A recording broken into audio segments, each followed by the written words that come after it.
Siç transmeton Imam Hakimi në Mustadrekun e tij, Imam Nesaiu në Sunenin e Madh nga Abdullah ibn Abbasi, për cilët se pejgamberi alayhi salatu sallam thot: "Idhtanim khamsan qabla khamsin." Shfrytëzo thot 5 gjëra para 5 gjërave të tjera. Pra, fokusohu mirë dhe shfrytëzoj këto 5 gjëra që do t'i përmend para se të vinë 5 të tjera, dhe do t'i largojnë këto 5. Pra, kemi 5 mirësi që vinë nga Zoti dhe shumë shpejt do të vi koha që këto do të largohen nga 5 gjëra të tjera. E fillon me rinin, ku thot: "Shababaka qabla haramik, wa sihhataka qabla saqamik, wa ghinaka qabla faqrik, wa faragaka qabla shuglik, wa hayataka qabla mautik." Shfrytëzo rinin tënde para se të vi pleqëria.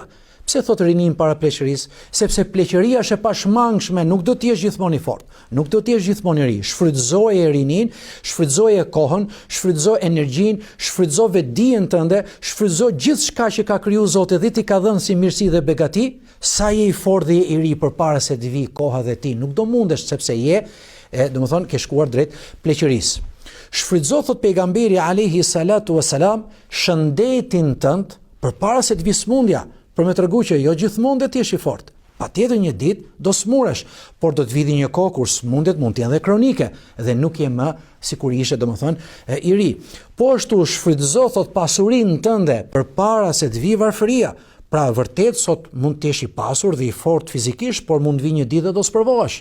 Pastaj thot pejgamberi sallallahu alajhi wasallam, shfrytëzo kohën e lirë përpara zënjes.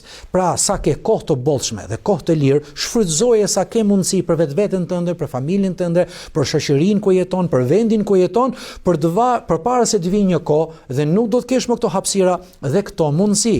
Dhe në fund fare, nëse nuk i shfrytëzove të gjitha këto, çfarë thot pejgamberi sallallahu alajhi wasallam?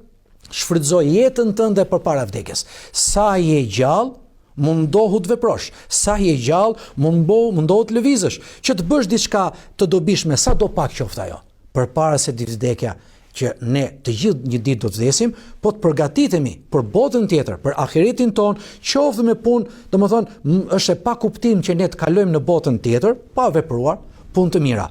Por interesante në këtë hadith me që përmendëm domethënë këshill, dhe unë zgjodha një këshill profetike, është se ka përmendur 5 gjëra, në të parën përmendi rinin, por realisht të gjitha të tjerat kthehen tek rinia. Në cilën formë? Rinin tënde para pleqërisë, kjo është shumë e qartë. Pastaj thot pejgamberi sallallahu alaihi wasallam, shëndetin tënd përpara sëmundjes. Kur thot shfrytëzo shëndetin tënd, për cilin shëndet bëhet fjalë? Por në kohën kur njeriu ndihet më i shëndetshëm, më i fortë fizikisht, është pikërisht kur është i ri, ja ku kthye përsëri tek rinia. Kur thot shfrytëzo pasurinë tënde përpara se të sprovohesh me fukarallëk. Atëherë, kur janë ato lëvizjet më dinamike e një personi për të fituar jetën e kësaj bote, për të fituar mirëqenien, për të fituar riskun e Zotit, për të fituar pasuri e kështu me radhë, sa është i ri? Sa është i ri, sepse vetë anat dinamike e një njeriu, mënyrën se si percepton gjërat, mënyrën se si vepron, mënyra se si nxiton, mënyra se si vrapon, është rasti më i mirë që njeriu domethënë të punojë për të sjellur, për të fituar domethënë diçka. Pra, gjithmonë kthehet përsëri tek rinia.